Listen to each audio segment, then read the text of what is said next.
നമസ്കാരം, പ്രവാസി മലയാളിയിലേക്ക് സ്വാഗതം. ഒരു ജോലി കിട്ടുക എന്നത് ഏതൊരു വ്യക്തിയുടെയും ആഗ്രഹമാണ്. അതും ഉയർന്ന ശമ്പളമുള്ള ജോലിയാകുമ്പോൾ പ്രത്യേകിച്ചും. നാട്ടിൽ കിട്ടുന്നതിനേക്കാൾ ഉയർന്ന ശമ്പളത്തിലുള്ള ജോലി തേടിയാണ് മലയാളികൾ ഉൾപ്പെടെയുള്ളവർ വിദേശ രാജ്യങ്ങളിൽ പോകുന്നത്.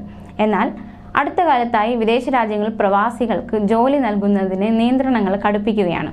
അതായത് ഗൾഫിൽ ഒട്ടുമിക്ക രാഷ്ട്രങ്ങളിലും സ്വദേശിവൽക്കരണം കടുപ്പിക്കുകയാണ്. പ്രത്യേകിച്ച് സൗദി അറേബ്യയും കുവൈറ്റും എടുത്തു നോക്കിയാൽ വലിയ തോതിലുള്ള സ്വദേശിവൽക്കരണമാണ് നടന്നു വരുന്നത്. ഇപ്പോഴിതാ UAE സ്വകാര്യ മേഖലയിൽ സ്വദേശിവൽക്കരണം ത്വരിതപ്പെടുത്തുന്നതായുള്ള റിപ്പോർട്ടുകളാണ് പുറത്തു വരുന്നത്.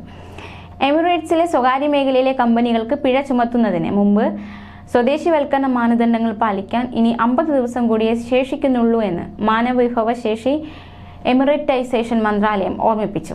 അതായത് 50 അതിലധികമോ ജീവനക്കാരുള്ള സ്ഥാപനങ്ങൾ അവരുടെ എമിറേറ്റൈസേഷൻ നിരക്ക് മൊത്തത്തിലുള്ള വൈദഗ്ധ്യമുള്ള ജോലിയുടെ 2% ഉയർത്തണം. 2023 ജനുവരി 1 മുതൽ ഇത് പാലിക്കുന്നതിൽ പരാജയപ്പെടുന്നവർ ജോലിയില്ലാത്ത ഓരോ എമിറേറ്റാക്കും.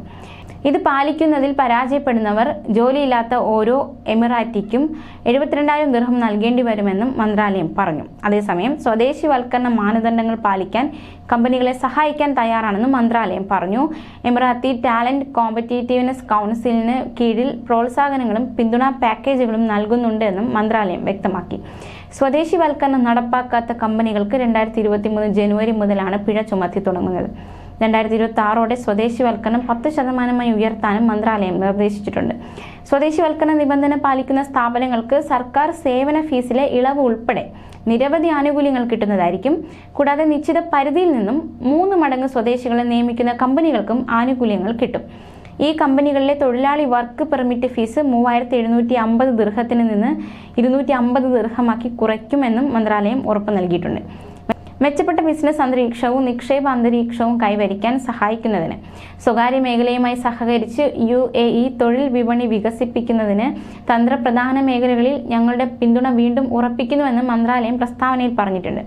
തൊഴിൽ വിപണിയെ നിയന്ത്രിക്കുന്ന നിയമങ്ങൾ പാലിക്കുന്നത് ആത്യന്തികമായി സ്വകാര്യ മേഖലയിലെ കമ്പനികളുടെയും അവരുടെ ജീവനക്കാരുടെയും താൽപ്പര്യമാണെന്നും പ്രസ്താവനയിൽ വ്യക്തമാക്കിയിട്ടുണ്ട്.